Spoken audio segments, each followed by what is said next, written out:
Okay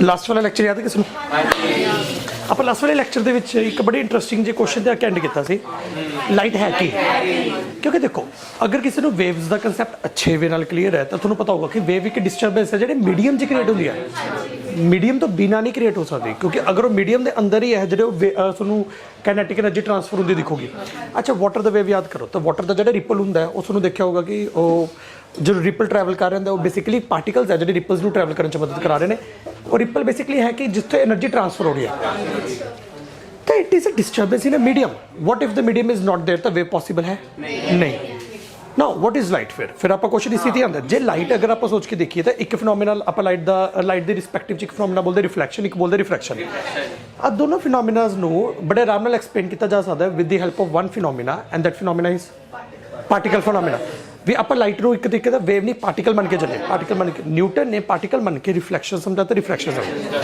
ਫਿਰ ਇੱਕ term ਆਉਂਦੀ ਸੀ ਇੰਟਰਫੇਰੈਂਸ ਜਿਹੜੀ ਹੈਗੀ ਹੈ ਵੇਵਸ ਦੇ ਵਿੱਚ ਇੰਟਰਫੇਰੈਂਸ ਤਾਂ ਬਹੁਤ ਪਹਿਲਾਂ ਤੋਂ ਪਤਾ ਸੀ ਸਾਰਿਆਂ ਨੂੰ ਮੰਨ ਲੈਣੇ ਕਿ ਅਗਰ ਆਪਾਂ ਉਰੇ ਦੋ ਸਾਊਂਡ ਵੇਵਸ ਛੱਡਦੇ ਹਾਂ ਉਹ ਦੋ ਸਾਊਂਡ ਵੇਵਸ ਇੱਕ ਦੂਜੇ 'ਚ ਇੰਟਰਫੇਅਰ ਕਰਨਗੀਆਂ ਤੇ ਕਈ ਜਗ੍ਹਾ ਹੋਣਗੇ ਜਿੱਥੇ ਬਹੁਤ ਜ਼ਿਆਦਾ ਉੱਚੀ ਸਾਊਂਡ ਹੋ ਜੂ ਜਿੱਥੇ ਬਹੁਤ ਖਤਮ ਹੋ ਜੂ ਫਿਰ ਸਾਊਂਡ ਉੱਚੀ ਹੋ ਜੂ ਫਿਰ ਖਤਮ ਹੋ ਜੂ ਲਿਟਰਲੀ ਅਗਰ ਆਪਣੇ ਕੋਲ ਕੋਈ ਸੈਂਸਰ ਹੋਇਆ ਨਾ ਉਹ ਸਾਊਂਡ ਨੂੰ ਮੈਜ਼ਰ ਕਰਨ ਲਈ ਤਾਂ ਤੁਸੀਂ ਜਿਵੇਂ ਮੰਨ ਲੈਂਦੇ ਕਿ ਉਹ ਵੀ ਆਪਾਂ ਉਹਦੇ ਸਾਊਂਡ ਛੱਡੀਆਂ ਅਤੇ ਅਗਰ ਆਪਾਂ ਜਿਵੇਂ ਕੰਨ ਹੈ ਆਪਦੇ ਕੰਨ ਹੀ ਆਪਣਾ ਇੰਸਟਰੂਮੈਂਟ ਹੋਰ ਤਾਂ ਕੀ ਹੈ ਤਾਂ ਮੰਨ ਲੈਂਦੇ ਜਸਟ ਇਮੈਜਿਨ ਕਰਕੇ ਦੇਖੋ ਕਿ ਉਹਦੇ ਦੋ ਸਾਊਂਡ ਦੇ ਸੋਰਸਿਸ ਹੈ ਐਂਡ ਅਗਰ ਉਹ ਦੋ ਵੇਵਸ ਐਂ ਛੱਡ ਰਹੀਆਂ ਤਾਂ ਲਿਟਰਲੀ ਉਹ ਵੇਵਸ ਜਦੋਂ ਇੱਕ ਦੂਜੇ ਨਾਲ ਇੰਟਰਫੇਅਰ ਕਰਨਗੇ ਮੈਂ ਉਰੇ ਤਾਂ ਜਿਵੇਂ ਬਹੁਤ ਉੱਚੀ ਸੁਣ ਰਹੇ ਹੋ ਉਰੇ ਥੋੜ੍ਹਾ ਅੱਗੇ ਆਇਆ ਜਮਾ ਘੱਟ ਫਿਰ ਅੱਗੇ ਜਦੋਂ ਗਿਆ ਹੋਰ ਜ਼ਿਆਦਾ ਸੁਣਨ ਲੱਗ ਜਾਊ ਐਂਡ ਜਿਵੇਂ ਮੈਂ ਅੱਗੇ ਜਾਊਂਗਾ ਤਾਂ ਤੁਹਾਨੂੰ ਪਤਾ ਚੱਲੂਗਾ ਕਿ ਕਿਸੇ ਜਗ੍ਹਾ 'ਤੇ ਸਾਊਂਡ ਬਹੁਤ ਉੱਚੀ ਹੈ ਫਿਰ ਸਾਊਂਡ ਖਤਮ ਹੁੰਦੇ ਜ਼ੀਰੋ ਹੋ ਗਈ ਫਿਰ ਉੱਚੀ ਹੋ ਗਈ ਫਿਰ ਖਤਮ ਹੋ ਗਈ ਅਗਰ ਯਾਦ ਹੋਊਗਾ ਤਾਂ ਪਿਛਲੇ ਲੈਕਚਰ ਦੇ ਅੰਦਰ ਮੈਂ ਤੁਹਾਨੂੰ ਇਸ ਦੀ ਬਹੁਤ ਅੱਛੀ ਫੋਟੋਜ਼ ਵੀ ਦਿਖਾਈਆਂ ਸੀ ਵੀਡੀਓਜ਼ ਵੀ ਦਿਖਾਈ ਪਾਣੀ ਦੇ ਵੇਵਸ ਨਾਲ ਆਪਾਂ ਚੀਜ਼ ਕਰਕੇ ਦਿਖਾਈ ਸੀ ਕਿਉਂਕਿ ਪਾਣੀ ਦਾ ਵੇਵ ਦੇਖ ਸਕਦੇ ਆਪਾਂ ਵਿਜ਼ੂਅਲਾਈਜ਼ ਕਰ ਸਕਦੇ ਅਗਰ ਲਾਈਟ ਆ ਫਿਨੋਮੀਨਾ ਕਰ ਗਈ ਤਾਂ ਫਿਰ ਤਾਂ ਲਾਈਟ ਨੂੰ ਵੀ ਵੇਵ ਮੰਨਣਾ ਪਊਗਾ ਕਿਉਂਕਿ ਇਕੱਲਾ ਵੇਵ ਹੀ ਹੈ ਫਿਰ ਤਾਂ ਜਿਹੜਾ ਆਪਾਂ ਇੰਟਰਫੇਰੈਂਸ ਨੂੰ ਸਮਝਾ ਸਕਦੇ ਵੇਵ ਦੇ ਨਾਲ ਤੁਸੀਂ ਪਾਰਟੀਕਲ ਇੰਟਰਫੇਰੈਂਸ ਨੂੰ ਸਮਝਾ ਸਕਦੇ ਤਾਂ ਤੁਸੀਂ ਦੱਸ ਦਿਓ science is waiting for you people but let us suppose ਕਿ ਅਗਰ ਤੁਸੀਂ ਪਾਰਟੀਕਲ ਫਿਨੋਮੀਨਾ ਨਾਲ ਨਹੀਂ ਦੱਸ ਸਕਦੇ ਪਾਰਟੀਕਲਸ ਤਾਂ ਇਹ ਚੀਜ਼ਾਂ ਹੁੰਦੀਆਂ ਜਿਹੜੀਆਂ ਕਿ ਵੱਜ ਰਹੀਆਂ ਅਗਰ ਤੁਸੀਂ ਵੇਵਸ ਨਾਲ ਸਮਝਾ ਸਕਦੇ ਹੋ ਤਾਂ ਕਹਿੰਦੇ ਬਸ ਸਮਝਾ ਦਿਓ ਫਿਰ ਤਾਂ ਲਾਈਟ ਲਿਟਰਲੀ ਅਗਰ ਉਹਨੂੰ ਵੇਵ ਮੰਨ ਲਈਏ ਤਾਂ ਫਿਰ ਲਾਈਟ ਦੀ ਇੰਟਰਫੇਰੈਂਸ ਨੂੰ ਆਪਾਂ ਐਕਸਪਲੇਨ ਕਰ ਸਕਾਂਗੇ ਕਿ ਲਾਈਟ ਇੰਟਰਫੇਅਰ ਕਰਕੇ ਉਹ ਵੀ ਡਾਰਕ ਲਾਈਟ ਫ੍ਰਿੰਜਿਸ ਬਣਾ ਰਹੀ ਹੈ ਡਾਰਕ ਲਾਈਟ ਫ੍ਰਿੰਜ ਜਿੱਥੇ ਤਾਂ ਲਾਈਟ ਜਿਹੜੀ ਹੈਗੀ ਇੱਕ ਦੂਜੇ ਨਾਲ ਇੰਟਰਫੇਅਰ ਕਰਕੇ ਉੱਥੇ ਤਾਂ ਲਾਈਟ ਬਹੁਤ ਜ਼ਿਆਦਾ ਬ੍ਰਾਈਟ ਜਿੱਥੇ ਲਾਈਟ ਇੱਕ ਦੂਜੇ ਨੂੰ ਇਸ ਤਰੀਕੇ ਨਾਲ ਮਤਲਬ ਡਿਸਟਰਕਟਿਵ ਇੰਟਰਫੇਰੈਂਸ ਹੋ ਗਈ ਤੇ ਲਾਈਟ ਜਮਾ ਹੀ ਖਤਮ ਕੰਸਟਰਕਟਿਵ ਇੰਟਰਫੇਰੈਂਸ ਉੱਥੇ ਹੁੰਦੀ ਸੀ ਜਿੱਥੇ ਕਰਸਟ ਤੇ ਟਰਫ ਮਿਲ ਰਿਹਾ ਰਿਮੈਂਬਰ ਦਿਸ ਥਿੰਗ ਆਏ ਨਾ ਸੋਚਿਓ ਕਰਸਟ ਮਿਲ ਰਿਹਾ ਇਕੱਲਾ ਫਿਰ ਬੇਵਕੂਫੀ ਹੋ ਗਈ ਉੱਥੇ ਕਰਸਟ ਵੀ ਮਿਲੇ ਟਰਫ ਵੀ ਮਿਲ ਰਿਹਾ ਉੱਥੇ ਯਾਨੀ ਕਿ ਹਮੇਸ਼ਾ ਐਡ ਅਪ ਹੀ ਹੋ ਰਿਹਾ ਵੀ ਹਾਂ ਵੀ ਐਂਪਲੀਟਿਊਡ ਮੈਕਸਿਮਮ ਹੋ ਗਿਆ ਦੂਜੀ ਜਗ੍ਹਾ 'ਤੇ ਜਿੱਥੇ ਤੁਹਾਨੂੰ ਬਿਲਕੁਲ ਬ੍ਰਾਈਟ ਫ੍ਰਿੰਜ ਦਿਖ ਰਿਹਾ ਕੋਈ ਮਤਲਬ ਰੋਸ਼ਨੀ ਨਹੀਂ ਦਿਖ ਰਹੀ ਹੈਗੀ ਕੋਈ ਲਾਈਟ ਹੀ ਨਹੀਂ ਦਿਖ ਰਹੀ ਹੈਗੀ ਤਾਂ ਉਹ ਜਗ੍ਹਾ ਜਿਹੜੀ ਹੋਊਗੀ ਉੱਥੇ ਐਂ ਸਮਝ ਲਓ ਹਮੇਸ਼ਾ ਕਰਸਟ ਟਰਫ ਮੀਟ ਕਰ ਰਿਹਾ ਹੋਊਗਾ ਮੰਨ ਲੈਂਦੇ ਕਿ ਆਪਾਂ ਇਹ ਫ੍ਰਿੰਜਿਸ ਡਰਾ ਕਰਦੇ ਨੇ ਜਿਹੜਾ ਡਾਰਕ ਵਾਲਾ ਫ੍ਰਿੰਜ ਉਹਨੂੰ ਮੈਂ ਬਲੈਕ 'ਚ ਦਿਖਾਤਾ ਕਿ ਉਹਦੇ ਕੋਈ ਰੋਸ਼ਨੀ ਨਹੀਂ ਹੈਗੀ ਉਹਦੇ ਕਰਸਟ ਤੇ ਟਰਫ ਹੀ ਮੀਟ ਕਰ ਰਹੇ ਹੋਣਗੇ ਲਾਈਟ ਓਵਰਆਲ ਕਦੇ ਵੀ ਜਦੋਂ ਦੋਨੋਂ ਸੋਰਸਿਸ ਦੀ ਲਾਈਟ ਇੱਕ ਦੂਜੇ ਨਾਲ ਮਿਲ ਕੇ ਖਤਮ ਕਰ ਰਹੀ ਹੈ ਇੱਕ ਦੂਜੇ ਨੂੰ ਤਾਂ ਹੀ ਕਰਕੇ ਉਹਦੇ ਹਨੇਰਾ ਦਿਖਣਾ ਚਾਹੀਦਾ ਫਿਰ ਉਹਦੇ ਫਿਰ ਬ੍ਰਾਈਟ ਫਿਰ ਉਹਦੇ ਬ੍ਰਾਈਟ ਡਾਰਕ ਇਹ ਇਕੱਲਾ ਇੱਕ ਫਿਨੋਮੀਨਾ ਹੀ ਹੈ ਜਿਹੜਾ ਆਪਣੀ ਚੀਜ਼ ਸਮਝਾ ਸਕਦਾ दैट इज़ कि लाइट वेव है अगर आप वेव नहीं मानते तो आपला फिनोमिना समझाना बहुत ज़्यादा मुश्किल है पर अगर लाइट वेव है फिर इन्होंने मीडियम चाहिए तो स्पेस के विचों लाइट किवें ट्रैवल करके आ रही होगी now that was a big question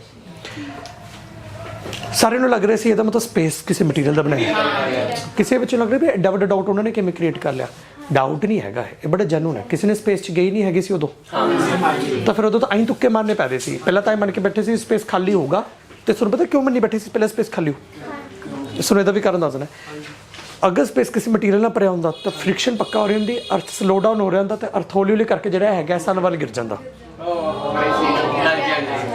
तो अर्थ फ्रिक्शन हो रही होंदी तो जिवें कोई चीज़ स्लो डाउन होंदी है तो फिर अर्थ स्लो डाउन क्यों नहीं हो रहा प्लैनेट स्लो डाउन क्यों नहीं हो रहे इसदा मतलब कोई मटीरियल नहीं होना चाहिए फिर कहते पर लाइट किवें आ रही है जो लाइट एक वेव है तो ग्रंटेड वेव है फिर वो कोई तो मीडियम चाहिए होगा एंड सारे ने इमेजिन कर लिया यार एक ना ल्यूमिनिफेरस ईथर नाम का कोई मटीरियल होगा एक मटीरियल ना उदों एक्टिव होंदा होगा जो लाइट वगैरह वाली कोई चीज़ है नहीं तो ये कोई एक्टिव नहीं होंदा देखो तुसीं कहोगे बड़ी बकवास थ्योरी है यार होर की तुक्का मारी है नहीं तो कोई इस वेव फिनोमिना आके समझा दे एंड सारे लोग जो है पहले तो यही चीज़ मनी गई कि ल्यूमिनिफेरस ईथर का स्पेस बनया हुआ है एंड इनफैक्ट एक मैं दस देना यही टाइम पर शर्लक होम्स ने एक बड़ी कमाल की नॉवल उत्थे आर्थर कोनन डॉयल ने नॉवल भी लिखी सी एक ਤੇ ਉਸ ਦੇ ਵਿੱਚ ਉਹਨੇ ਐਂ ਦਿਖਾਇਆ ਗਿਆ ਸੀ ਕਿ ਮੈਂ ਜਿਹੜਾ ਹੈਗਾ ਆਪਾਂ ਈਥਰ ਦੇ ਉਸ ਹਿੱਸੇ ਦੇ ਵਿੱਚ ਪਹੁੰਚ ਰਿਹਾ ਆਪਣਾ ਪਲੈਨਟ, ਜਿੱਥੇ ਨਾ ਮਤਲਬ ਡਾਰਕ ਰੀਜਨ ਹੈ, ਜਿੱਥੇ ਖਤਮ ਹੋ ਜਾਊਗਾ ਸਾਰਾ ਧਰਤੀ। ਮਤਲਬ ਐਂ ਜੀ ਇੱਕ ਬਣਾਈ ਹੋਈ ਸੀ ਕਹਾਣੀ। ਮਤਲਬ ਸੋਚ ਲਓ ਕਿ ਉਦੋਂ ਲੋਕ ਟਰੂ ਮੰਨਣ ਲੱਗ ਗਏ ਸੀ ਕਿ ਈਥਰ ਦਾ ਬਣਿਆ ਹੋਇਆ ਸਪੇਸ। ਫਿਰ ਹੋਇਆ ਕਿ 1870 ਵਾਲਾ ਈਅਰ ਹੈ 1870, ਜਿਹੜਾ ਆਵਲਾ ਐਕਸਪੈਰੀਮੈਂਟ ਹੋਇਆ ਸੀ ਇੰਟਰਫੇਰੈਂਸ ਵਾਲਾ, ਥਾਮਸ ਯੰਗ ਨੇ ਕੀਤਾ ਸੀ। ਇਹ ਹੋਇਆ ਸੀ 1801 'ਚ। Just imagine from 1801 till 1870 answer ਨਹੀਂ ਮਿਲ ਰਿਹਾ ਸੀ। ਫਿਰ 1870 'ਚ ਆਨਸਰ ਮਿਲਿਆ ਐਂਡ ਆਨਸਰ ਦੇਣ ਵਾਲੇ ਸਾਇੰਟਿਸਟ ਦਾ ਨਾਮ ਸੀ ਮੈਕਸਵੈਲ। ਜੇ ਕਦੇ ਕਿਸੇ ਨੇ ਮੈਕਸਵੈਲ ਦਾ ਨਾਮ ਨਹੀਂ ਸੁਣਿਆ, ਮੈਂ ਤੁਹਾਨੂੰ ਇੱਕ ਦੱਸ ਦਿੰਦਾ, ਸੁਣਿਆ ਮੈਕਸਵੈਲਸ ਕੋਰਕਸਕ੍ਰੂ, ਉਹੀ ਮੈਕਸਵੈਲ ਦੀ ਇੰਪੋਰਟੈਂਸ ਤੁਹਾਡੇ ਕਲਾਸ 10th ਤੱਕ ਤਾਂ ਸਮਝਾਈ ਨਹੀਂ ਜਾ ਸਕਦੀ। ਉਹ ਬੰਦੇ ਦੀ ਜਿਹੜੀ ਇੰਪੋਰਟੈਂਸ ਹੈ ਉਹਦੇ ਵਾਸਤੇ ਤੁਹਾਡਾ ਲੈਵਲ ਥੋੜਾ ਹਾਈ ਹੋਣਾ ਚਾਹੀਦਾ, ਮਤਲਬ ਉਹ ਅੰਦਾਜ਼ਾ ਲਗਾ ਲੈਣਾ, ਠੀਕ ਹੈ। ਪਰ ਚਲੋ ਮੈਂ ਮੈਕਸਵੈਲ ਦੀ ਥੋੜੀ ਮੋਟੀ ਕਹਾਣੀ ਸਮਝਾਉਣ ਦੀ ਕੋਸ਼ਿਸ਼ ਕਰੂੰਗਾ। ਉਸ ਤੋਂ ਪਹਿਲਾਂ ਯਾਦ ਕਰਦੇ ਹਾਂ ਆਪਾਂ 2 ਫਿਨੋਮੀਨਾਜ਼ ਮੈਂ ਤੁਹਾਨੂੰ ਦੱਸ ਚੁੱਕੇ ਹਾਂ। ਪਹਿਲਾ ਫਿਨੋਮੀਨਾ ਨਹੀਂ ਸੁਣ ਤਾਂ ਲੈ, ਸੁਣ ਪਹਿਲਾ ਕਿਹੜਾ ਫਿਨੋਮੀਨਾ। ਮੈਨੂੰ ਇੱਕ ਚੀਜ਼ ਆ ਦੱਸੋ, ਇੱਕ ਉਹਦੇ ਕਾਪਰ ਹੈ, ਇਹ ਕਲਾਸ 10th 'ਚ ਪੜ੍ਹਿਆ ਹੋਇਆ ਨੇ। ਮੰਨ ਲਓ ਆਪਣੇ ਕੋਲ ਇੱਕ ਸਰਕੂਲਰ ਕਰੰਟ ਸਰਕੂਲਰ ਵਾਇਰ ਹੈ, ਕਰੰਟ ਨਹੀਂ ਕਹਿ ਰਿਹਾ, ਉਸ ਸਰਕੂਲਰ ਵਾਇਰ ਹੈ। ਇਹ ਵਾਇਰ ਬਿਲਕੁਲ ਬੰਦ ਹੈ ਤੇ ਇਸ 'ਚ ਮੈਂ ਥੱਲੇ ਗੈਲਵੇਨੋਮੀਟਰ ਲਗਾਤਾ। ਅਗਰ ਮੈਂ ਇੱਕ ਬਾਰ ਮੈਗਨੇਟ ਨੂੰ ਅੰਦਰ ਲੈ ਕੇ ਜਾਣਾ ਹੈ, ਸੋ ਲੈਟ ਅਸ ਸਪੋਜ਼ ਮੈंने ਕਹਾ ਸੀ ਇੱਕ ਲੂਪ ਚੱਕਿਆ ਐਂਡ ਇਸ ਦੇ ਅੰਦਰ ਜਿਹੜਾ ਹੈਗਾ ਇੱਕ ਬਾਰ ਮੈਗਨੇਟ ਜਿਹੜਾ ਹੈਗਾ ਅੰਦਰ ਲੈ ਕੇ ਜਾਣਾ, ਜਿਸ ਦਾ ਨਾਰਥ ਪੋਲ ਸਾਊਥ ਪੋਲ ਹੈ ਐਂਡ ਉਹਦੇ ਮੈंने ਇੱਕ ਗੈਲਵੇਨੋਮੀਟਰ ਲਗਾ ਕੇ ਰੱਖਿਆ ਹੋਇਆ ਹੈ। ਹੁਣ ਮੈਨੂੰ ਇੱਕ ਬੜੇ ਆਰਾਮ ਨਾਲ ਦੱਸੋ, ਕਲਾਸ 10th ਅਗਰ ਪੜ੍ਹੀ ਹੈ ਤਾਂ ਉਹਦੇ ਇੱਕ ਫਿਨੋਮੀਨਾ ਅਕਰ ਹੋਊਗਾ ਜਦੋਂ ਆਪਾਂ ਨਾਰਥ ਪੋਲ ਨੂੰ ਅੰਦਰ ਲੈ ਕੇ ਜਾਵਾਂਗੇ, ਸਾਊਥ ਪੋਲ ਨੂੰ ਮੈਗਨੇਟ ਨੂੰ ਅੰਦਰ ਲੈ ਕੇ ਜਾਵਾਂਗੇ। ਉਹ ਕੀ ਫਿਨੋਮੀਨਾ ਹੈ? ਹੱਥ ਖੜਾ ਕਰਕੇ ਉਸ ਪ੍ਰੋਸੈਸ ਜਾਂ ਉਸ ਫਿਨੋਮੀਨਾ ਦਾ ਨਾਮ ਕੀ ਹੈ? Electromagnetic induction. एंड कौन मैंने एक्सप्लेन करूँ EMI है कि इलेक्ट्रोमैग्नेटिक इंडक्शन है कि? हाँ बोल। करंट दा इंड्यूस होना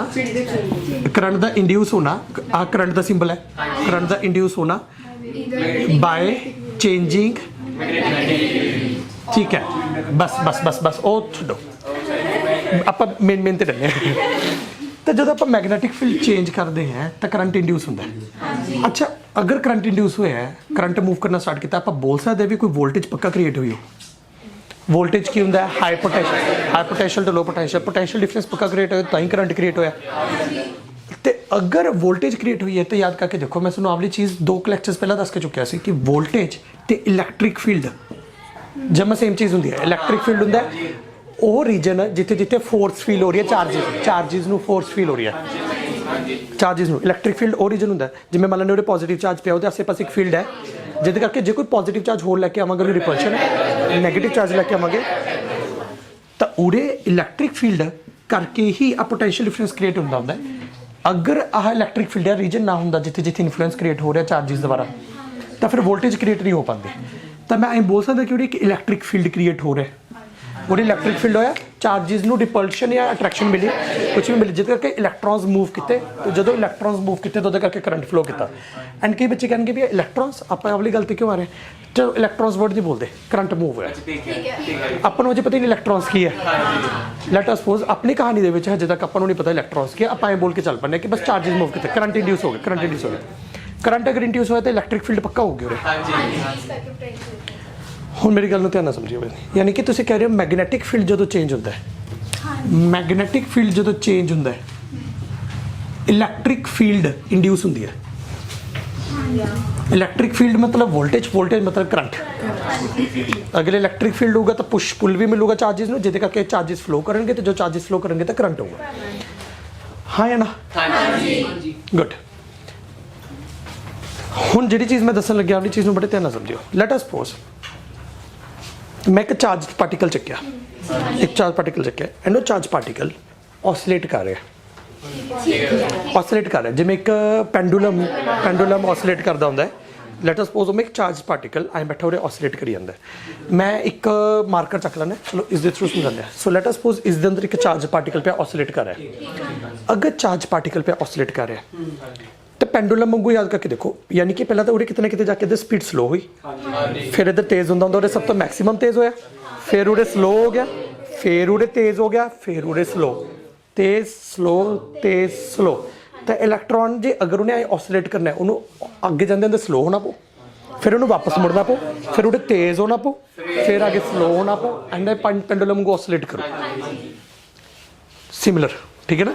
तो चार्जिस ਜਿਹੜੇ ਹੈਗੇ ਨੇ ਆਏ ਮੰਨ ਕੇ ਚੱਲਦੇ ਕਿ ਚਾਰਜ ਆਏ ਆਸੋਲੇਟ ਕਰੀ ਜਾਂਦੇ ਐਂਡ ਅਗਰ ਚਾਰਜ ਆਏ ਆਸੋਲੇਟ ਕਰੀ ਜਾਂਦੇ ਹੁਣ ਧਿਆਨ ਨਾਲ ਸਮਝੇ ਜਿੱਥੇ ਚਾਰਜ ਦੀ ਸਪੀਡ ਜ਼ਿਆਦਾ ਹੈ मैं उत्थे बोल सकता है कि करंट ज़्यादा है क्योंकि सोच के देखो करंट की होंगे चार्जिस का फ्लो अगर चार्ज ज़्यादा है चार्ज ज़्यादा तेज़ है करंट तेज़ हो ज़्यादा हो करंट ज़्यादा हो जिथे चार्ज स्लो हो गया उत्थे करंट घट होगा करंट स्लो ना बोल चार्ज स्लो है करंट घट है करंट की होंगे चार्जिस का फ्लो चार्जिस की स्पीड तो अगर वो करंट ज़्यादा है करंट अगर चार्जिस का स्पीड ज़्यादा है तो करंट ज़्यादा चार्जिस की स्पीड घट गई वापस आते हुए चार्जिस की स्पीड इधर को वध गई करंट वध गया तो चार्जिस की स्पीड फिर घट गई तो करंट घट गया आ वाला फिनोमिना क्लीयर हो गया यानी कि जो चार्ज ऑसिलेट कर रहा है मैं बोला कि करंट वध घट रहा है तो नाले मैं एंज बोलन लग्या देखो अगर चार्ज ऑसिलेट कर रहा है 2 मिनट इन्हें जगह दूजा मार्कर चक लेने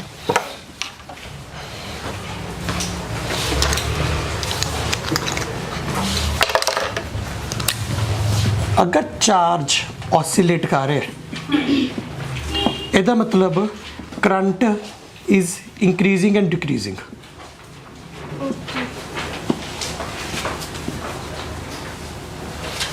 current is increasing and decreasing यानी कि मैं एक एग्जांपल देके बोलना तो 0 तो करंट पहला 5 एम्पीयर हो गया फिर 5 एम्पीयर तो 0 हो गया फिर 0 तो -5 एम्पीयर हो गया -5 तो 0 मैं -5 को बोला पुठी डायरेक्शन ਆਪਾਂ ਉਰੇ ਮਾਈਨਸ ਨੈਗੇਟਿਵ ਡਾਇਰੈਕਸ਼ਨ ਵਾਸਤੇ ਵਰਤਨੇ ਪੁੱਠੀ ਡਾਇਰੈਕਸ਼ਨ ਵਾਸਤੇ ਜਸਟ ਇੱਕ ਐਗਜ਼ਾਮਪਲ ਚੱਕੀ ਹੈ ਮੈਂ ਹਾਂ ਤਾਂ ਤੁਸੀਂ ਐਂ ਮੰਨ ਸਕਦੇ ਕਿ ਕਰੰਟ ਜਿਹੜਾ ਹੈਗਾ ਐਂ ਇਕੱਲੇ ਪਹਿਲਾਂ 0 ਤੋਂ 1 ampere 2 ampere 3 ampere 4 ampere 5 ampere ਫਿਰ 5 ਐਂਪੀਅਰ ਤੋਂ ਫਿਰ 0 ਐਂਪੀਅਰ ਇਹ ਕਦੋਂ ਹੋਊਗਾ ਜਦੋਂ ਮੰਨ ਲੈਣੇ ਮੈਂ ਮਾਰਕੀਟ 'ਚ ਕਿਹਾ ਸੀ ਜਿਵੇਂ ਮੰਨ ਲੈਣੇ ਚਾਰਜ ਉਰੇ ਫਲੋ ਕਰੀ ਜਾਂਦਾ ਤਾਂ ਉਰੇ 0 ਸੀ 0 ਤੋਂ 5 ਐਂਪੀਅਰ ਫਿਰ 0 ਤੋਂ -5 ਐਂਪੀਅਰ -5 ਤੋਂ 0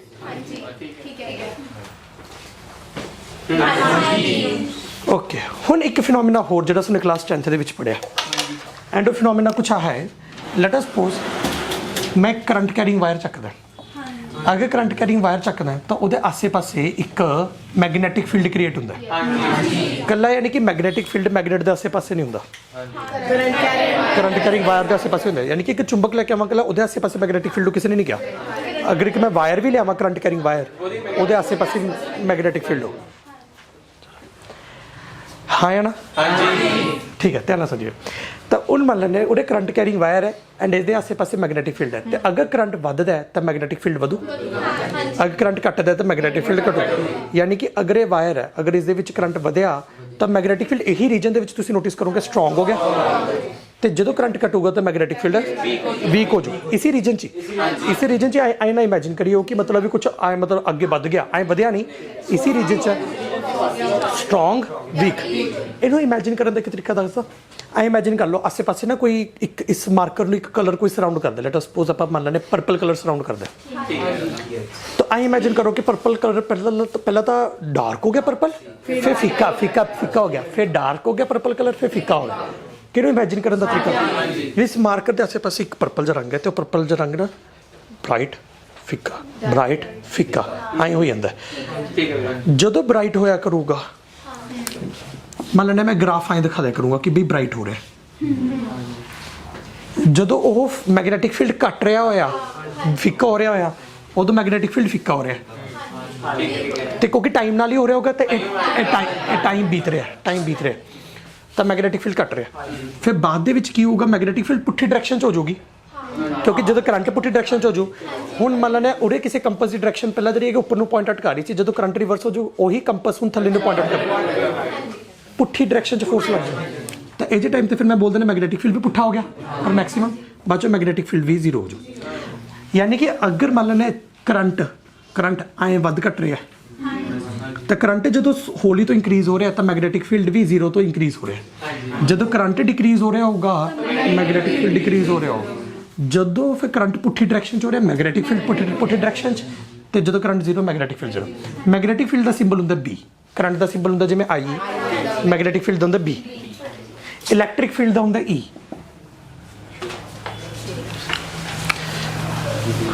हुण मेरी गल ध्यान नाल समझियो सारे टॉपिक्स नूं इकट्ठे जोड़ांगे एक बार चीज़ नोट कर लो मैगनैटिक फील्ड लिए बी सिंबल होंगे नवीं चीज़ां शुरू हो गई हुण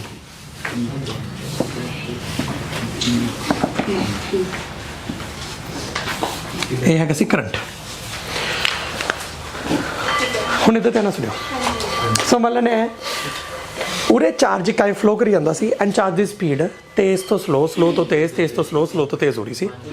ਤਾਂ ਇਹਦੇ ਆਸੇ-ਪਾਸੇ ਇੱਕ ਮੈਗਨੈਟਿਕ ਫੀਲਡ ਵੱਧ ਰਿਹਾ ਸੀ, ਘਟ ਰਿਹਾ ਸੀ, ਵੱਧ ਰਿਹਾ ਸੀ, ਘਟ ਰਿਹਾ ਸੀ। ਤੇ ਤੁਸੀਂ ਉਹਨਾਂ ਨੇ ਬੋਲ ਕੇ ਚੁੱਕੇ ਹੋ ਕਿ ਜਦੋਂ ਮੈਗਨੈਟਿਕ ਫੀਲਡ ਚੇਂਜ ਹੁੰਦਾ ਹੈ,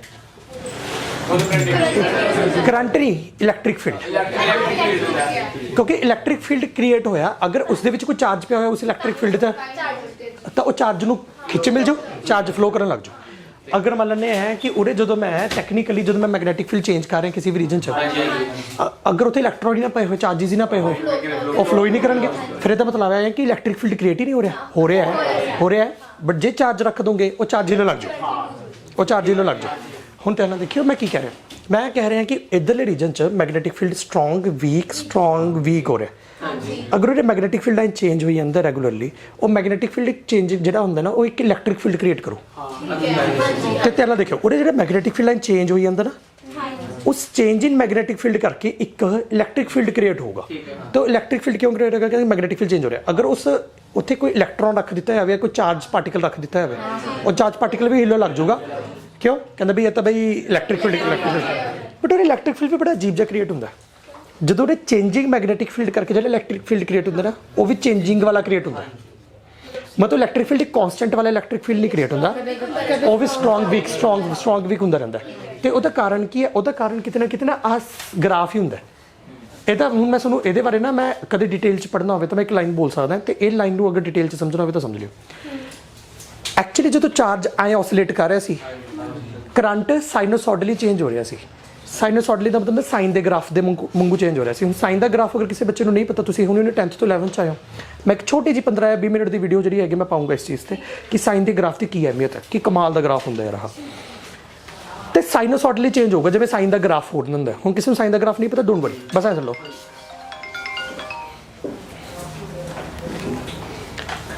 ਅਗਰ ਸਾਈਨ ਦਾ ਗ੍ਰਾਫ, ਠੀਕ ਹੈ ਨਾ, ਅਗਰ ਆਪਾਂ ਗੱਲ ਕਰਕੇ ਦੇਖੀਏ, ਇੱਕ ਮਿੰਟ ਰੁਕੋ ਯਾਰ। ਹਾਂਜੀ।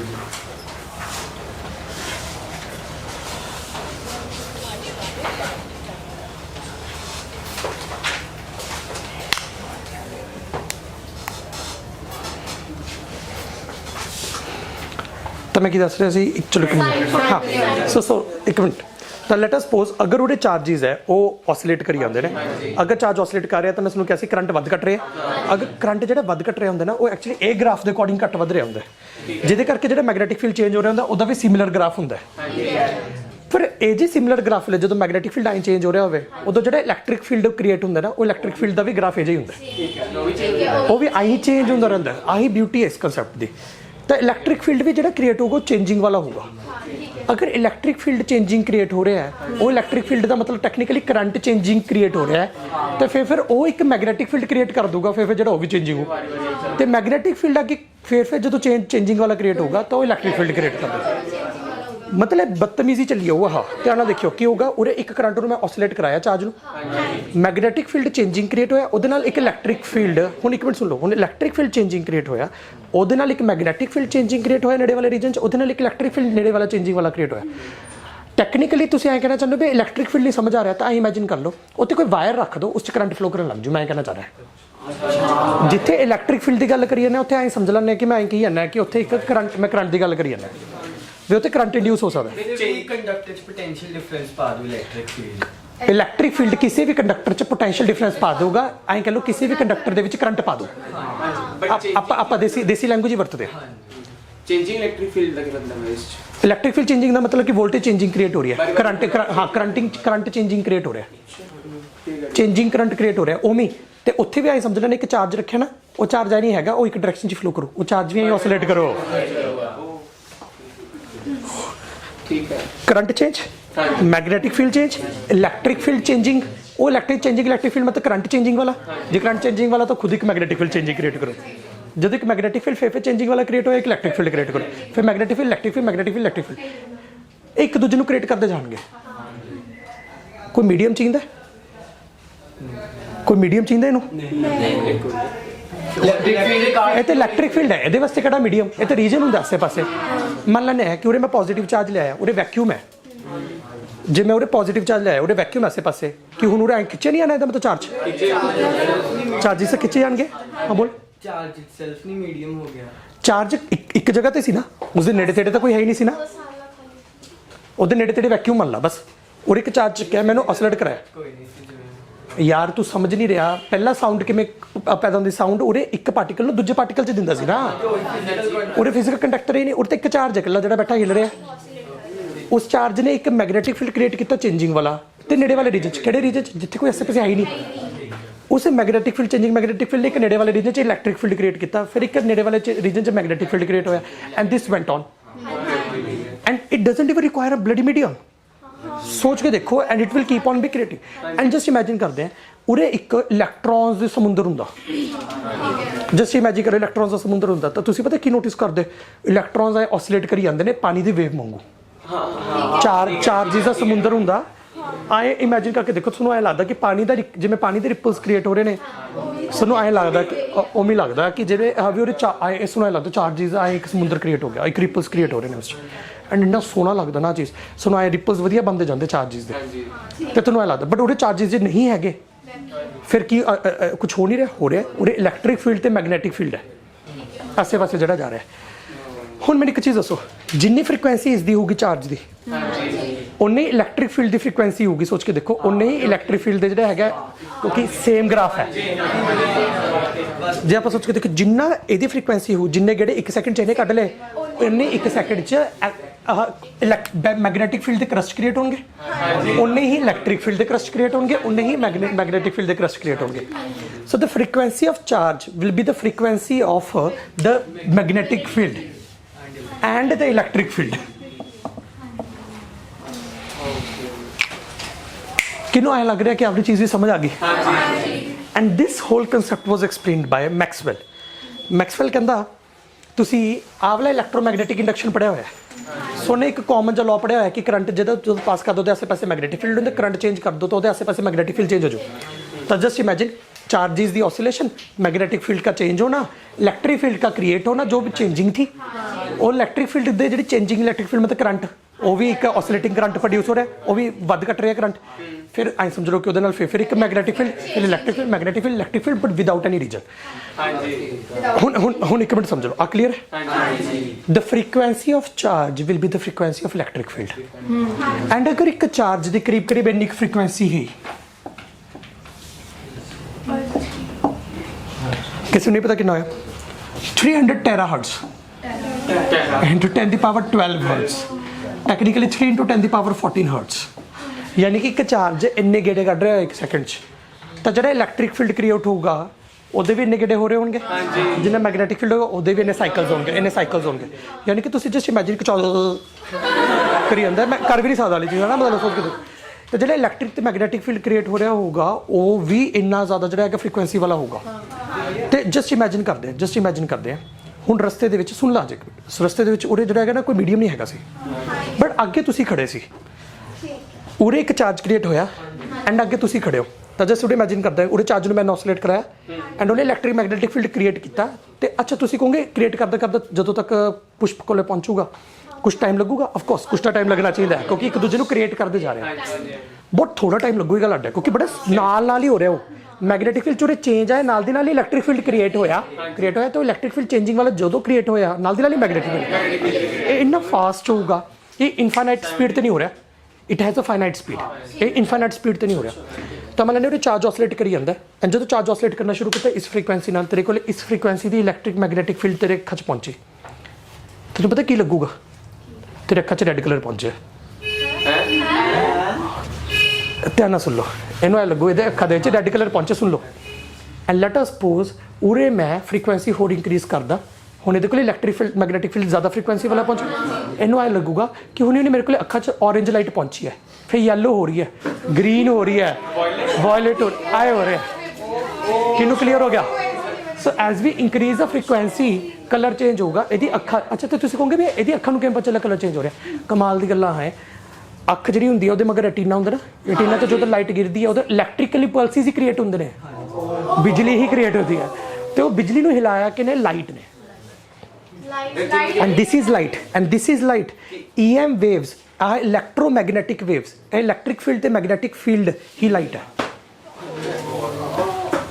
Just increase the frequency and ਤੁਹਾਡਾ ਅੱਖਾਂ ਨੂੰ ਕਿਵੇਂ ਪਰਸੀਵ ਕਰ ਰਿਹਾ ਤੁਹਾਡੇ ਸਾਹਮਣੇ ਹੈ। फ्रीक्वेंसी ਕੀ ਹੋ ਗਿਆ? जी घट फ्रीक्वेंसी ਦਾ ਰੈਡ ਦਿਖੂਗਾ ਜੇ ਘੱਟ ਫ੍ਰੀਕੁਐਂਸੀ ਜੇ ਤੇ ਕਾਫੀ ਦੀ ਫ੍ਰੀਕੁਐਂਸੀ ਜੇ ਵਧਾਈਏ ਤਾਂ ਵੋਲਟ ਹੈ ਆਏ ਨਹੀਂ, ਪਰ ਅਗਰ ਫ੍ਰੀਕੁਐਂਸੀ ਮੈਂ ਉਸ ਤੋਂ ਵੀ ਵੱਧ ਵਧਾ ਦਿੰਦਾ ਫਿਰ ਤੇਰੀ ਅੱਖਾਂ ਨਹੀਂ, ਤੇਰੀ ਅੱਖਾਂ ਫਿਰ ਮਤਲਬ ਤੇਰੇ ਬ੍ਰੇਨ ਉਹਨੂੰ ਕੈਚ ਨਹੀਂ ਕਰ ਪਾਉਂਦਾ, ਤੁਹਾਡਾ ਬ੍ਰੇਨ ਕੈਚ ਨਹੀਂ ਕਰ ਪਾਣਾ। ਉਹਨੂੰ ਕੀ ਲੱਗੂ? ਉਹਨੂੰ ਤਾਂ ਕੁਝ ਨਹੀਂ ਲੱਗਣਾ, ਤੁਹਾਡੀ ਸਕਿਨ ਨੂੰ ਲੱਗੂਗਾ, ਉਹ ਅਲਟਰਾ ਵਾਇਲਟ ਰੇਜ਼ ਆਣਗੀਆਂ। that will become ultraviolet rays। अच्छा, अगर ਤੁਸੀਂ ਕਹੋਗੇ ਅਗਰ ਮੈਂ ਰੈੱਡ ਤੋਂ ਘੱਟ ਫ੍ਰੀਕੁਐਂਸੀ ਰੱਖਾਂ, ਕਈ ਬੱਚੇ ਨਾਲ ਲੱਗਦਾ ਧਿਆਨ ਨਾਲ ਸੁਣੋ, ਰੈੱਡ ਦੀ ਅਗਰ ਮੈਂ ਘੱਟ ਫ੍ਰੀਕੁਐਂਸੀ ਰੱਖੂੰਗਾ ਰੈੱਡ ਤੋਂ, ਤਾਂ ਉਹਦੇ ਨਾਲ ਕੀ ਹੋਊਗਾ, ਤੇਰੇ ਕੋਲ ਜਿਹੜੀ ਇਲੈਕਟ੍ਰਿਕ ਮੈਗਨੈਟਿਕ ਫੀਲਡ ਪਹੁੰਚੀ ਉਹ ਤੇਰੇ ਜਿਹੜੇ ਕੋਲੇ ਪਹੁੰਚਣਗੀਆਂ, ਜਦੋਂ ਤੇਰੇ ਸਕਿਨ ਕੋਲੇ ਪਹੁੰਚਣਗੀਆਂ ਤੇਰੀ ਸਕਿਨ ਨੂੰ ਗਰਮ ਫੀਲ ਹੋ, ਇਨਫਰਾਰੈਡ। ਅੱਛਾ ਹੁਣ ਧਿਆਨ ਨਾਲ ਸੁਣਿਓ, ਰੈੱਡ ਤੋਂ ਘੱਟ ਇਨਫਰਾਰੈਡ, ਇਨਫਰਾ ਰੈੱਡ, वायलेट तो ज़्यादा फ्रीक्वेंसी अल्ट्रा वायलेट से ज़्यादा। किनू क्लियर हो गया? अच्छा होर एक मिनट ध्यान सुन लो, हजे एक इंटरेस्टिंग जहा कंसैप्ट हो रहा। अगर मान लें मैं ऑसिलेशंस घटाइया वा, चलो हजे तो 300 टेराहर्ट्ज़ के करीब जो को पहुंची तो रैड से मैं फ्रीक्वेंसी घटा दा, मैं गेड़े घटा दा थोड़े, तो कि पहुंचूगी इंफ्रारेड, ये स्किन में हीट फील हो। अगर मैं फ्रीक्वेंसी होर रिड्यूस करदा, काफ़ी रिड्यूस करदा, मैं फ्रीक्वेंसी लैके जावां 10⁻6 हर्ट्ज़ 10⁻7 हर्ट्ज़ की रेंज, तो ये को पहुंचूगी इनू ना मतलब इनू तो कुछ नहीं होना, एक्चुअली ये कोलों भी निकल जूगा, इनू कोई फर्क भी नहीं पैना। बट अगर तुसी कोई पानी रख दोगे ना, पानी वाटर रस्ते तो वह वेव्स इलैक्ट्रोमैगनैटिक फील्ड पानी नाल टकराओ तो पानी के मॉलिक्यूल्स नूं हिलाना शुरू कर दो, यानी कि पानी के मॉलिक्यूल्स हिलन लग जाएंगे। और तुसी नोटिस कर रहे हो एक तरीके की एनर्जी ही ट्रांसफर हो रही है, आप काइनेटिक एनर्जी देती, तो वो कह सकते हो कि जो इलैक्ट्रिक मैगनैटिक फील्ड्स है ना, बेसिकली सारी एनर्जी के सोर्स ही है। आ EM वेव्स, एक वो चार्ज पार्टिकल, वो आसे पासे जी EM वेव्स क्रिएट हुई, इलैक्ट्रिक मैगनैटिक फील्ड्स क्रिएट हो रही जा रही हैं, ये एनर्जी ही है। कदे इलैक्ट्रॉन हिला दो, कदे ਤੁਹਾਡੇ ਅੱਖਾਂ ਦੇ ਵਿੱਚ ਪਏ ਇਲੈਕਟ੍ਰੀਕਲ ਇੰਪਲਸਿਸ ਕ੍ਰੀਏਟ ਕਰਾ ਰਹੀ ਹੈ, ਕਦੇ ਤੁਹਾਡੀ ਬਾਡੀ ਨੂੰ ਗਰਮ ਕਰੀ ਜਾਂਦੀ ਹੈ ਉਹਦੇ ਐਟਮਸ ਨੂੰ ਹਿਲਾ ਕੇ, ਕਦੇ ਪਾਣੀ ਨੂੰ ਹਿਲਾ ਰਹੀ ਹੈ ਜਿਹੜੇ ਗਰਮ ਕਰਕੇ એનર્ਜੀ ਟ੍ਰਾਂਸਫਰ ਹੋ ਰਹੀ ਹੈ। ਇਹ ਬੇਸਿਕਲੀ એનર્ਜੀ ਹੀ ਹੈ। ਆਈ ਤਾਂ ਬਿਊਟੀ ਇਸ ਕਨਸੈਪਟ ਦੀ।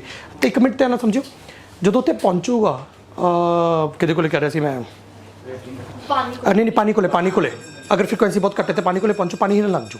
ਅਗਰ ਪਾਣੀ ਹਿਲਣ ਲੱਗ ਗਿਆ ਪਾਣੀ ਗਰਮ ਹੋ ਜੂ, ਪਾਣੀ ਬੋਇਲ ਹੋਣ ਲੱਗ ਜੂ। Can we take advantage of this thing? Yes, we can take advantage of this thing. ਇਹ ਜੀ ਵੇਵਸ ਨੂੰ ਮਾਈਕ੍ਰੋਵੇਵਸ ਬੋਲਦੇ ਆ, ਇਹ ਜੀ ਵੇਵਸ ਨੂੰ ਬੋਲਦੇ microwaves, and we use it in microwaves. ਉਹ ਬੇਸਿਕਲੀ ਪਾਣੀ ਨੂੰ ਗਰਮ ਕਰਦੀਆਂ, ਪਾਣੀ ਹਿਲਾਉਂਦੀਆਂ, ਪਾਣੀ ਗਰਮ ਹੋ ਜਾਂਦਾ ਤਾਂ ਖਾਣਾ ਗਰਮ ਹੋ ਜਾਂਦਾ। ਜਿਹੜੇ ਖਾਣੇ ਦੇ ਵਿੱਚ ਜਿਹੜਾ ਖਾਣਾ ਜਮਾ ਸੁੱਕਾ ਜਿਸ 'ਚ ਪਾਣੀ ਨਹੀਂ ਹੋਊਗਾ ਉਹ ਖਾਣਾ ਗਰਮ ਨਹੀਂ ਹੋ ਸਕਦਾ, ਉਹਨੂੰ ਸਮਝ ਗਏ। ਪਰ ਹਰ ਪਾਣੀ 'ਚ ਮੋਇਸਚਰ ਹੁੰਦਾ ਹੀ ਹੁੰਦਾ, ਇਸ ਕਰਕੇ ਜਿਹੜਾ ਕਿ ਤਾਂ ਹੀ ਕਰਕੇ ਚੀਜ਼ਾਂ ਸਾਰੀਆਂ ਗਰਮ ਹੋਈ ਜਾਂਦੀਆਂ ਨੇ, ਜਿਹੜੀ ਉਸ 'ਚ ਪਾਵਾਂਗੇ। ਪਾਣੀ ਵਾਲੀ ਚੀਜ਼ ਥੋੜੀ ਜ਼ਿਆਦਾ ਛੇਤੀ ਗਰਮ ਹੁੰਦੀ ਹੈ। ਹੁਣ ਇੱਕ ਮਿੰਟ ਹੋਰ ਆਉਂਦਾ, ਉਹਦੇ ਨਾਲ ਪਾਣੀ ਰੱਖ ਦਿਓ। ਹਾਂ ਉਹ ਤਾਂ ਮੈਨੂੰ ਪਤਾ ਨਹੀਂ, ਪਾਣੀ ਪਾ ਦਿਓ, ਪਾਣੀ ਪਾ ਕੇ ਫਿਰ ਮਾਈਕ੍ਰੋਵੇਵ 'ਚ ਪਾਓ। ਮਾਈਕ੍ਰੋਵੇਵ ਦੇ ਨਾਲ ਵੀ ਕਈ ਵਾਰ ਭਈਆ ਹਾਂ ਰੱਖ ਦਿਓ ਉਹਦੇ ਵਿੱਚ। ਮੈਨੂੰ ਤਾਂ ਨਹੀਂ ਪਤਾ ਵੈਸੇ ਉਹਦੀ ਕੀ ਤੁੱਕ ਹੈ, ਬਟ ਇਹ ਤਾਂ ਲੌਜੀਕ ਲੋਡ ਨਹੀਂ, ਪਾਣੀ ਉਸ ਸਬਜ਼ੀ 'ਚ ਪਾ ਦਿਓ ਬਹੁਤ ਹੈ। ਅੱਛਾ ਇੱਕ ਬੜਾ ਇੰਟਰਸਟਿੰਗ ਜਿਹਾ, ਅਗਰ ਮੈਂ ਫ੍ਰੀਕੁਐਂਸੀ ਹੋਰ ਘਟਾ ਦਾਂ, ਹੋਰ ਘਟਾ ਦਿੰਦੇ ਹਾਂ, ਕੋਈ ਗੱਲ ਨਹੀਂ, 10⁻2 ਹਰਟਜ਼ 10⁻3 ਹਰਟਜ਼ ਰੱਖਦੇ ਹਾਂ, ਠੀਕ ਹੈ 10⁻4 ਹਰਟਜ਼ ਇੰਨੀ ਕੁ ਰੱਖਦੇ ਫ੍ਰੀਕੁਐਂਸੀ। ਅਗਰ ਫ੍ਰੀਕੁਐਂਸੀ ਇੰਨੀ ਕੀ ਹੈ ਕਿ 10,000 ਗੇੜੇ ਕੱਢ ਰਿਹਾ ਜਾਂ 1 ਲੱਖ ਗੇੜੇ ਕੱਢ ਰਿਹਾ, ਫਿਰ ਇਹ ਜੇ ਟਾਈਮ 'ਤੇ ਪਤਾ ਕੀ ਹੋਊਗਾ, ਇਹ ਫ੍ਰੀਕੁਐਂਸੀ ਬਹੁਤ ਜ਼ਿਆਦਾ ਘੱਟ ਹੈ ਐਂਡ ਇਹ ਜੇ ਟਾਈਮ 'ਤੇ ਵੇਵ ਲੈਂਥ ਬਹੁਤ ਜ਼ਿਆਦਾ ਹੋਊ। ਵੈਲੋਸਿਟੀ ਲੈਕਚਰ ਯਾਦ ਕਰੋ, ਤਾਂ ਵੇਵ ਲੈਂਥ ਬਹੁਤ ਜ਼ਿਆਦਾ ਹੋ। ਪਰ ਚਲੋ ਜੋ ਵੀ ਹੈ ਆਪਾਂ ਇਸ ਦਾ ਫਾਇਦਾ ਚੱਕ ਸਕਦੇ ਹਾਂ ਕੁਝ ਇਨਫੋਰਮੇਸ਼ਨ ਟ੍ਰਾਂਸਫਰ ਕਰਨ 'ਚ, ਐਂਡ ਇਹ ਜੇ ਵੇਵਸ ਦਾ ਨਾਮ ਹੈ ਰੇਡੀਓ ਵੇਵਸ। ਸੋ ਚੀਜ਼ ਦੇਖੋ, ਉਹੀ ਇੱਕ ਇਲੈਕਟ੍ਰੋਨ ਨੂੰ ਹਿਲਾ ਕੇ ਬਸ ਕੱਲ੍ਹ ਉਹਦੀ ਔਸੀਲੇਸ਼ਨ ਘਟਾਉਣੀ ਹੈ, we will get radio waves. As we will keep on increasing the frequency we will get microwaves, infrared, then visible light which you can see, visible to you, which will be like red, violet, green, ਇਹ ਸਾਰੀਆਂ ਆਉਣਗੀਆਂ, ਠੀਕ ਹੈ ਨਾ। Wallet ਸਭ ਤੋਂ ਜ਼ਿਆਦਾ, ਫਿਰ ਬਾਅਦ 'ਚੋਂ ਅਲਟਰਾ ਵਾਇਲਟ। ਫਿਰ ਅਗਰ ਫ੍ਰੀਕੁਐਂਸੀ ਹੋਰ ਵਧਾਤੀ, ਅਲਟਰਾ ਵਾਇਲਟ ਤੋਂ ਮੈਂ ਅੱਗੇ ਲੈ ਗਿਆ ਫ੍ਰੀਕੁਐਂਸੀ, ਤਾਂ ਫਿਰ ਤੁਹਾਡੇ ਕੋਲ ਆਊਗੀ ਐਕਸ-ਰੇਜ਼, ਜਿਹੜੀ ਤੁਸੀਂ ਹੱਡੀਆਂ ਮੈਜ਼ਰ ਕਰਦੇ ਹੋ। ਤੇ ਅਗਰ ਉਸ ਤੋਂ ਜ਼ਿਆਦਾ ਫ੍ਰੀਕੁਐਂਸੀ ਵਧਾਦਾ ਤੁਹਾਡੇ ਕੋਲ ਆਊਗੀ ਗਾਮਾ ਰੇਜ਼, ਜਿਹੜੀ ਕਿ ਹਲਕ। ਸਮਝ ਆ ਗਿਆ? ਯਾਨੀ ਕਿ ਤੁਸੀਂ ਸਮਝ ਲਓ ਸਾਰੀਆਂ ਦੀ ਸਾਰੀਆਂ EM ਵੇਵਸ ਹੈ, ਇਲੈਕਟ੍ਰੋਮੈਗਨੈਟਿਕ ਵੇਵਸ। ਇਲੈਕਟ੍ਰੋਮੈਗਨੈਟਿਕ ਵੇਵਸ ਕੀ ਹੈ? Basically changing electric and magnetic field, changing electric and magnetic field, ਤੇ ਅਗਰ ਮੈਂ ਸਹੀ ਵਰਡ ਬੋਲਾਂ ਸਾਈਨੋਸੋਡਲ ਚੇਂਜ, ਸਾਈਨੋਸੋਡਲ ਦੀ ਸਪੈਲਿੰਗ ਮੈਨੂੰ ਪਤਾ ਨਹੀਂ। Sinusoidal changing electric and magnetic field. Sinusoidal ਮਤਲਬ ਜਿਹੜੇ ਇਸ ਗ੍ਰਾਫ ਵਾਂਗੂ ਚੇਂਜ ਹੋ ਰਹੀਆਂ ਹੁੰਦੀਆਂ ਨੇ, ਬਟ ਤੁਸੀਂ ਇਹਨਾਂ ਡੈਪਥ 'ਚ ਨਾ ਜਾਓ। ਸਾਈਨੋਸੋਡਲ ਦਾ ਜਿਹੜਾ ਹੈ ਕਿ ਇੱਕ ਅਲੱਗ ਤੁਸੀਂ ਇੱਕ ਵੀਡੀਓ ਅਟੈਂਡ ਕਰ ਲਓਗੇ, ਤੁਹਾਨੂੰ ਜ਼ਿਆਦਾ ਬੈਟਰ ਲੱਗੂ। ਸੋ EM ਵੇਵਸ ਕਹਿੰਦੇ ਨੇ basically changing magnetic and electric field. ਕਿਹਨੂੰ ਮਜ਼ਾ ਆ ਰਿਹਾ? ਤੇ ਕਮਾਲ ਦੀ ਗੱਲ ਕੀ ਹੈ, starting from gamma rays, X rays, ultraviolet rays, visible light, infrared, radio waves, microwaves, they all are EM waves। ਬਸ ਉਹਨਾਂ ਚੋਂ ਕੱਲਾ ਤੁਸੀਂ ਇੱਕ ਬੜਾ ਛੋਟਾ ਸੈਕਸ਼ਨ ਦੇਖ ਸਕਦੇ ਹੋ ਵਿਜ਼ੀਬਲ ਲਾਈਟ ਵਾਲਾ, ਬਾਕੀ ਕੋਈ ਤੁਹਾਡੀ ਜਿਹੜੀ ਹੈਗਾ ਤੁਹਾਡੇ ਕੋਲੋਂ ਵੀ ਨਿਕਲ ਜਾਂਦੇ ਨੇ, ਤੁਹਾਡੀ ਅੱਖਾਂ ਨਹੀਂ ਸੈਂਸ ਕਰ ਸਕਦੀ। ਤੁਹਾਡਾ ਅੱਖ ਕੱਲੀ ਇੱਕ ਛੋਟੀ ਜਿਹੀ ਫ੍ਰੀਕੁਐਂਸੀ ਲਈ ਸੈਂਸੀਬਲ ਹੈ। ਜੋ ਲਾਈਟ ਆਪਣੇ ਪੈ ਰਿਹਾ ਆਪਣੇ ਵਿੱਚ ਤਾਂ ਇਲੈਕਟ੍ਰੋਨਸ ਹੈਗੇ ਤਾਂ ਫਿਰ ਆਪਾਂ ਨੂੰ ਕਰੰਟ ਕਿਉਂ ਲੱਗ ਰਿਹਾ? ਬੜਾ ਅੱਛਾ ਕੁਐਸਚਨ ਹੈ। ਵਿਟਾਮਿਨ ਡੀ जब धुप्प आके गिरती है या कुछ होर होंगे, साडी बॉडी रिएक्ट करती है एक्चुअली लाइट में, थोनों नहीं पता किवें करती है। एंड क्या है कि अपनी बॉडी ते कुछ हो नहीं रहा, जो लाइट अपने ते आके गिरती है अपनी बॉडी इस चीज़ नूं रिस्पोंड करती है। ताई करके अल्ट्रावायलेट जो स्किन कैंसर करती है वही तो रिस्पॉन्स है।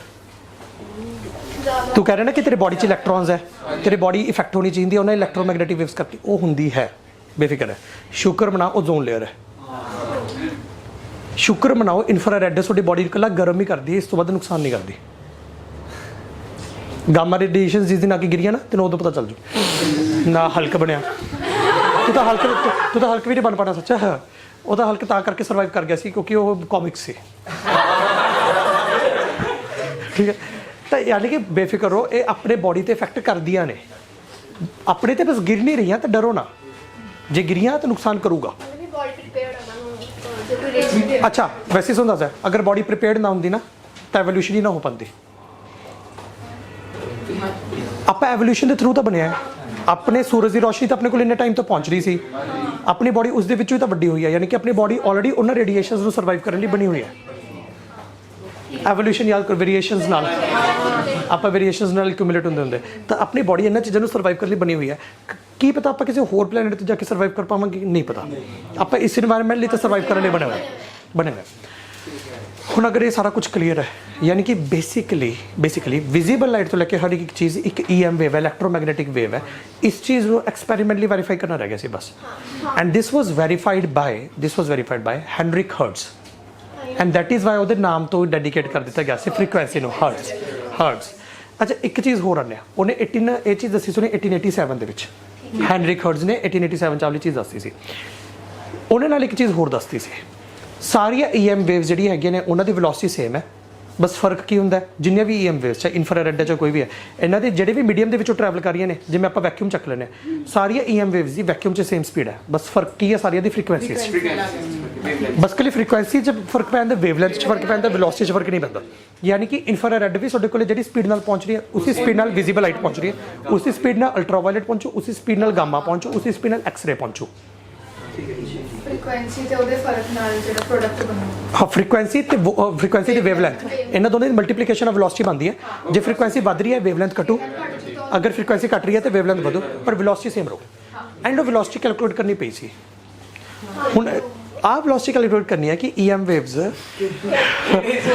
ਕਿੰਨੀ ਛੇਤੀ ਅੱਗੇ ਜਾਂਦੀ ਹੈ, ਮਤਲਬ ਵੀ ਉਹਦੀ ਇੱਕ ਇਲੈਕਟ੍ਰਿਕ ਫੀਲਡ ਤੇ ਦੂਜੀ ਇਲੈਕਟ੍ਰਿਕ ਫੀਲਡ ਦੇ ਵਿੱਚ ਚੱਲੇ, ਇੱਕ ਕਰਸਟ ਤੇ ਦੂਜੀ ਕਰਸਟ ਦੇ ਵਿੱਚ ਚੱਲੇ, ਕਿੰਨਾ ਡਿਸਟੈਂਸ ਹੈ ਡਿਵਾਈਡਡ ਬਾਈ ਕਿੰਨਾ ਟਾਈਮ ਪੀਰੀਅਡ ਦੇ ਵਿੱਚ ਹੋ ਰਿਹਾ। ਉਹ ਟਾਈਮ ਪੀਰੀਅਡ ਤਾਂ ਚਲੋ ਕੈਲਕੂਲੇਟ ਕਰਨਾ ਈਜ਼ੀ ਹੈ, ਵੇਵਲੈਂਥ ਕੈਲਕੂਲੇਟ ਕਰਨਾ ਮੁਸ਼ਕਿਲ ਸੀ। ਉਹ ਕਿਵੇਂ ਕੈਲਕੂਲੇਟ ਕੀਤਾ ਗਿਆ ਸੀ, ਫਿਜ਼ਿਕਸ ਦੇ ਚੈਪਟਰ 10th ਦੇ ਲਾਸਟ ਚੈਪਟਰ 'ਚ ਆਊਗਾ, ਪਹਿਲੇ ਚੈਪਟਰ ਦੇ ਲਾਸਟ ਤੇ, ਮਤਲਬ +1 ਦੇ ਲਾਸਟ ਤੇ। ਇਹੀ ਕਿਵੇਂ ਸ਼ੋਰ ਹੋਇਆ ਵੀ ਲਾਈਟ ਦੀ ਫਾਈਨਾਈਟ ਸਪੀਡ ਹੈ ਜਾਂ ਫਿਰ ਇਹਦੀ ਵੇਵ ਦੀ? ਮੈਂ ਤੈਨੂੰ ਆਹੀ ਕੀ ਕਰਨਾ ਹੈ, ਇਹੀ ਚੀਜ਼ਾਂ ਉਹਨਾਂ ਨੇ ਕੈਲਕੂਲੇਟ ਕੀਤੀਆਂ ਸੀ, ਜਿਹੜੇ ਵੇ ਨਾਲ ਕੈਲਕੂਲੇਟ ਕੀਤੀਆਂ ਸੀ। ਉਹ +1 ਫਿਜ਼ਿਕਸ ਦਾ ਲਾਸਟ ਚੈਪਟਰ ਹੈ। ਕਿਉਂ ਨਹੀਂ ਲੈਤੀ ਉਹਨਾਂ ਨੂੰ ਕਿਹੜਾ ਕੁਝ ਪਤਾ ਸੀਗਾ? ਮੈਂ ਤੈਨੂੰ ਕੀ ਦੱਸ ਰਿਹਾ, ਆਹੀ ਤਾਂ ਚੀਜ਼ ਦੱਸ ਰਿਹਾ ਹੈ ਕਿ ਉਹ ਇਨਫਿਨਿਟੀ ਇਸ ਕਰਕੇ ਨਹੀਂ ਲਿੱਤੀ। ਜਦੋਂ ਉਰੇ ਇਲੈਕਟ੍ਰੋਨ ਦੇ ਵਿੱਚ ਚੇਂਜ ਆਉਂਦਾ ਸੀ, ਅਗਰ ਇਨਫਾਈਨਾਈਟ ਸਪੀਡ ਹੁੰਦੀ ਤਾਂ ਮੈਂ ਕਹਿੰਦਾ ਕਿਤੇ ਵੀ ਸਾਰੇ ਕਿਤੇ ਇਫੈਕਟ ਦਿਖਣਾ ਚਾਹੀਦਾ, ਪਰ ਜਦੋਂ ਇਫੈਕਟ ਦਿਖਣ ਦੇ ਵਿੱਚ ਟਾਈਮ ਗੈਪ ਲੱਗ ਰਿਹਾ ਸੀ ਨਾ, ਉੱਥੋਂ ਉਹਨਾਂ ਨੂੰ ਅੰਦਾਜ਼ਾ ਲੱਗਿਆ ਕਿ ਹਾਂ ਟਰੈਵਲ ਕਰਨ 'ਤੇ ਟਾਈਮ ਲੱਗ ਰਿਹਾ। ਅਤੇ ਕਮਾਲ ਦੀ ਗੱਲ ਆ ਨਹੀਂ, ਕਮਾਲ ਦੀ ਗੱਲ ਆ ਹੈ ਕਿ ਉਹ ਵੈਲੋਸਿਟੀ ਕੈਲਕੂਲੇਟ ਕੀਤੀ ਜਾ ਸਕਦੀ ਹੈ। And yes they calculated the speed and it was approximately equal to 3 × 10⁸ metre per second, ਜਿਹੜੀ ਤੁਸੀਂ ਇੰਨੀ ਦੇਰ ਦੀ ਬੋਲਦੇ ਆ ਰਹੇ ਹੋ ਲਾਈਟ ਦੀ ਸਪੀਡ ਹੈ। To be precise it's 299,792,458 metre per second. Science ਬੇਟਾ ਸਾਇੰਸ। ਤੇ ਭਈਆ ਇੱਕ ਹੋਰ ਜਿਹੜੀ ਆਪਾਂ ਇਲੈਕਟ੍ਰਿਕ ਫੀਲਡ ਮੈਗਨੈਟਿਕ ਫੀਲਡ ਤੋਂ ਬਣਦੀ ਹੈ ਉਹ ਅੱਗੇ ਦੁਬਾਰਾ ਮੈਗਨੈਟਿਕ ਫੀਲਡ ਤਾਂ ਹੀ ਬਣਾਉਗੀ ਜੇ ਕੰਡਕਟਰ ਹੋਊਗਾ। ਨਹੀਂ ਕੰਡਕਟਰ ਤੋਂ ਬਿਨਾਂ ਵੀ ਹੋ ਜਾਊ। ਆਹੀ ਤਾਂ ਇਲੈਕਟ੍ਰਿਕ ਤੇ ਮੈਗਨੈਟਿਕ ਫੀਲਡ ਦੀ ਖਾਸੀਅਤ ਹੈ। ਤੇ ਡੋਂਟ ਨੀਡ ਅ ਰੀਜਨ ਉਹਦੇ ਕੁਝ ਕੰਡਕਟਰ ਦੀ ਵੀ ਨਹੀਂ ਲੋੜ ਇਲੈਕਟ੍ਰਿਕ ਫੀਲਡ ਨੂੰ ਨਹੀਂ ਕਰਾਉਣ ਲਈ, ਕੋਈ ਕੰਡਕਟਰ ਦੀ ਲੋੜ ਨਹੀਂ, ਕਿਸੇ ਚੀਜ਼ ਦੀ ਲੋੜ ਨਹੀਂ। ਉਹ ਇੱਕ ਦੂਜੇ ਨੂੰ ਆਪਣੇ ਆਪ ਕ੍ਰੀਏਟ ਕਰਾਈ ਜਾਣਗੇ even in vacuum. No medium is required. ਅਗਰ ਤੂੰ ਮੀਡੀਅਮ ਰੱਖਤੇ ਨਾ ਰਸਤੇ 'ਚ, ਜਿਵੇਂ ਚਾਰਜ ਪਾਰਟੀਕਲਸ ਰੱਖਤੇ, ਉਹਨਾਂ ਦੇ ਵਿੱਚ ਤੈਨੂੰ ਇੱਕ ਬੜੇ ਸੋਹਣੇ ਰਿਪਲ ਜ਼ਰੂਰ ਦਿਖ ਜਾਣਗੇ। ਬਟ ਅਗਰ ਕੁਝ ਨਹੀਂ ਹੈਗਾ ਤਾਂ ਤੇਰੇ ਕੋਲ ਹੀ ਆਇਓ। ਕਿਹਨੂੰ ਐਂ ਲੱਗ ਰਿਹਾ ਕਿ ਵੀ ਇਹ ਮਜ਼ੇਦਾਰ ਕੰਸੈਪਟ ਸੀ? ਬਹੁਤ ਅੱਛਾ ਕੰਸੈਪਟ ਸੀ, ਬਹੁਤ ਵਧੀਆ ਕੰਸੈਪਟ ਸੀ। ਅਗਰ ਇੰਨਾ ਚੀਜ਼ ਕਲੀਅਰ ਹੋ ਚੁੱਕੀ ਹੈ ਤੁਹਾਡੀ, ਇਹ ਵਾਲੇ ਲੈਕਚਰ ਤੋਂ ਆਪਾਂ ਨੂੰ ਇੱਕ ਚੀਜ਼ ਕਲੀਅਰ ਹੋ ਚੁੱਕੀ ਹੈ, ਲਾਈਟ ਇੱਕ EM ਵੇਵ ਹੈ and we are now sure about it ਕਿ ਲਾਈਟ ਇੱਕ EM ਵੇਵ ਹੈ। ਉਹਨੂੰ ਬਲਕਿ ਉਹਦੀ ਫ੍ਰੀਕੁਐਂਸੀ ਵੀ ਦੱਸ ਦਿੱਤੀ ਗਈ ਹੈ, ਉਹ ਐਂ ਵੀ ਦੱਸ ਦਿੱਤਾ ਉਹਦਾ ਬਿਹੇਵੀਅਰ ਕੀ ਹੈ। ਆਪਣੇ ਕੋਲ ਇਕੁਏਸ਼ਨਾਂ ਵੀ ਆ ਗਈ ਸੀ, ਉਹਨੂੰ ਮੈਕਸਵੈਲਸ ਇਕੁਏਸ਼ਨਸ ਬੋਲਿਆ ਜਾਂਦਾ ਐਂਡ ਹਾਈਨਰਿਕ ਹਰਟਜ਼ ਨੇ ਉਹਨੂੰ ਪ੍ਰੂਫ ਵੀ ਕਰਤਾ ਸੀ। Everything was going good but the story has yet started ਮਤਲਬ ਆਪਾਂ ਕਹਿ ਸਕਦੇ ਇਟ ਸਟਾਰਟਡ। ਸਾਨੂੰ ਸਾਰੇ ਕਰੈਕਟਰਸ ਇੰਟਰੋਡਿਊਸ ਕਰ ਦਿੱਤੇ ਗਏ ਨੇ। ਹਜੇ ਤਾਂ ਆਪਾਂ ਕਹਾਣੀ ਦੇ ਜਿਹੜੇ ਹੈਗੇ ਨੇ ਰੁਕ ਜਾਓ ਇਹ ਲਈ ਕਹਾਣੀ ਦੇ ਸਾਰੇ ਕਰੈਕਟਰਸ ਇੰਟਰੋਡਿਊਸ ਹੋ ਗਏ ਨੇ। ਹਜੇ ਤਾਂ ਕਹਾਣੀ ਦਾ ਸੈਕਿੰਡ ਐਕਟ ਸਟਾਰਟ ਹੋਣਾ ਹੈ ਐਂਡ ਕੱਲ ਤੋਂ ਸਟਾਰਟ ਹੋਊਗਾ ਆਪਣਾ ਸੈਕਿੰਡ ਐਕਟ। ਐਂਡ ਇਹ ਆਇਆ ਸੀ ਈਅਰ 1890s ਵਾਲੇ ਈਅਰ ਦੇ ਵਿੱਚ। ਇੱਕ ਸਾਇੰਟਿਸਟ ਸੀ ਜਦੋਂ ਇੱਕ ਐਕਸਪੈਰੀਮੈਂਟ ਸਾਰਾ ਕੁਝ ਹੀ ਬਦਲ ਰਿਹਾ ਸੀ, ਜਿੰਨੀਆਂ ਹੁਣ ਤੱਕ ਦੀ ਸੋਚ ਸੀ, ਥਿੰਕਿੰਗ ਸੀ, ਸਭ ਕੁਝ। ਤੁਸੀਂ ਇਲੈਕਟ੍ਰੋਨ ਟਰਮ ਯੂਜ਼ ਕਰ ਰਹੇ ਹੋ, ਯਾਦ ਰੱਖਿਓ ਹੁਣ ਤੱਕ ਇਲੈਕਟ੍ਰੋਨ ਹੈ ਨਹੀਂ ਸੀ ਟਰਮ। ਤੁਸੀਂ ਹੁਣ ਤੱਕ ਟਰਮ ਜਿਹੜੀ ਹੈਗੀ ਆਪਾਂ ਯੂਜ਼ ਕੀਤੀ ਹੈ ਸਿਰਫ ਐਟਮਸ, ਤੇ ਆਪਾਂ ਨੂੰ ਹਜੇ ਤੱਕ ਸਿਰਫ ਇੰਨਾ ਕੁ ਪਤਾ ਕਿ ਐਟਮਸ ਆਰ ਦਾ ਸਮੋਲੈਸਟ ਪਾਰਟੀਕਲ। ਆਪਾਂ ਨੂੰ ਹਜੇ ਤੱਕ ਇੰਨਾ ਕੀ ਪਤਾ ਹੈ ਕਿ ਐਟਮ ਦੇ ਅੰਦਰ ਚਾਰਜ ਆ ਕਿੱਥੋਂ ਰਿਹਾ, ਆਪਾਂ ਨੂੰ ਪਤਾ ਨਹੀਂ, ਕੁਝ ਨਹੀਂ ਪਤਾ। Then in 1897 came a scientist known as J.J. Thomson. And from J.J. Thomson everything changed. ਸਾਰਾ ਕੁਝ ਹੀ ਹਿਲ ਰਿਹਾ ਸੀ। ਐਂਡ ਆਪਾਂ ਪਹਿਲੇ ਤੇ 1897 ਤੱਕ ਕੈਥੋਡ ਰੇ ਟਿਊਬ ਐਕਸਪੈਰੀਮੈਂਟ ਪੜਾਂਗੇ ਤੇ ਕੱਲ੍ਹ ਨੂੰ ਹੀ ਆਪਾਂ ਰਦਰਫੋਰਡ ਦਾ ਐਕਸਪੈਰੀਮੈਂਟ ਪੜਾਂਗੇ। ਕੱਲ੍ਹ ਨੂੰ ਜਦੋਂ ਆਪਾਂ ਇਹ ਦੋ ਐਕਸਪੈਰੀਮੈਂਟ ਪੜ੍ਹ ਲਏ ਫਿਰ ਤੁਹਾਨੂੰ ਸਮਝ ਆ ਜਾਊਗਾ ਇੱਕ ਵਾਰੀ ਸਾਰਾ ਕੁਝ ਕਿਵੇਂ ਚੇਂਜ ਹੋਣ ਲੱਗਿਆ ਤੇ ਜਿੰਨਾ ਵੀ ਤੁਸੀਂ ਕੁਝ ਪੜ੍ਹਿਆ ਸੀ ਸਾਰਾ ਕਿਵੇਂ ਕਨੈਕਟ ਹੋਣ ਲੱਗਿਆ। ਠੀਕ ਹੈ ਮਜ਼ਾ ਆਊਗਾ। ਐਂਡ ਪਰਸੋਂ ਦਾ ਲੈਕਚਰ ਹੋ, ਕੱਲ੍ਹ ਦਾ ਨਹੀਂ ਹੋਣਾ। ਸਸਪੈਂਸ